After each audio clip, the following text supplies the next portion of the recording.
Magnify the cost of temptation. Look again, it says, but Joseph refused. Look, he told her, my master trusts me with everything in his entire household. No one here has more authority than I do. He's held back nothing from me. You know what? When the enemy tempts you, he usually is going, hey, you're missing out on something. There's something God doesn't want you to experience. But Joseph recognized, no. I've been entrusted.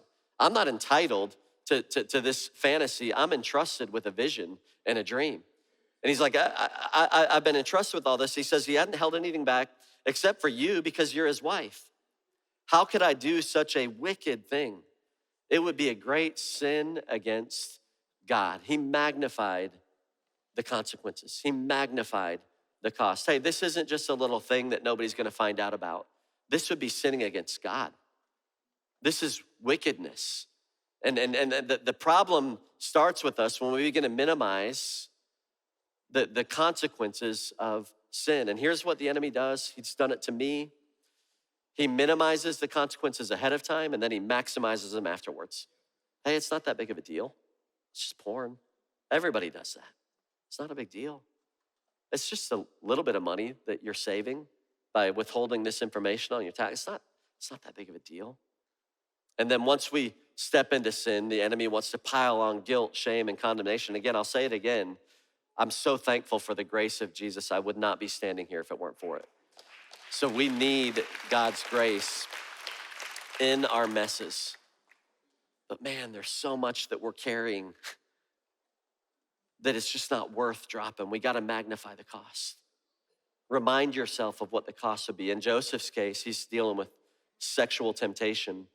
Don't minimize or trivialize the cost of our sexual temptations and what impact it's gonna have on your family. I often rehearse some conversations. I often rehearse what would it feel like to sit down with my 16-year-old son and share the news with him that I had an affair.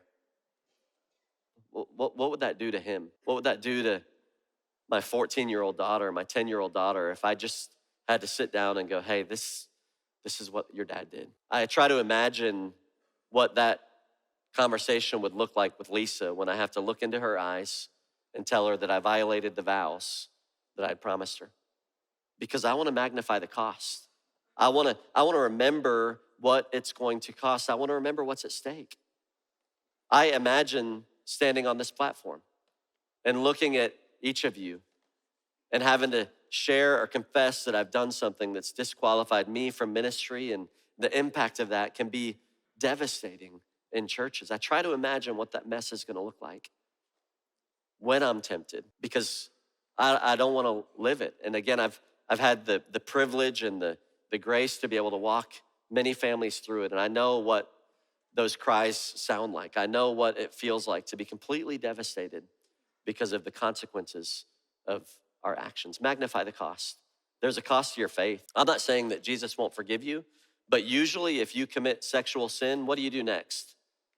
Lie, deceive people, isolate. It always leads us to more and more and more, and it chips away at our faith. That's why Jesus prayed for Peter, not that he wouldn't sin, but he's, I'm praying that your faith won't fail, because he knows that the tendency is for us to isolate and have a cost to our faith. And I also know there's a cost to your future. There's a cost to your future. I love Proverbs 5, 6, and 7. And Solomon is a guy who knew sexual temptation and who failed in that area.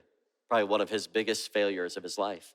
And so he writes these letters to his sons because he wants them to know what's at stake. And this is how he ends those three chapters in Proverbs 7. He says, listen to me, my sons. Pay attention to my words. Don't let your heart stray away toward her. Who is her? Sexual sin. Don't wander down her wayward path, for she has been the ruin of many. Many men have been her victims. Her house is the road to the grave. Her bedroom is the den of death.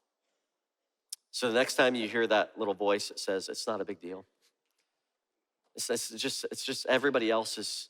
No, the road leads to death.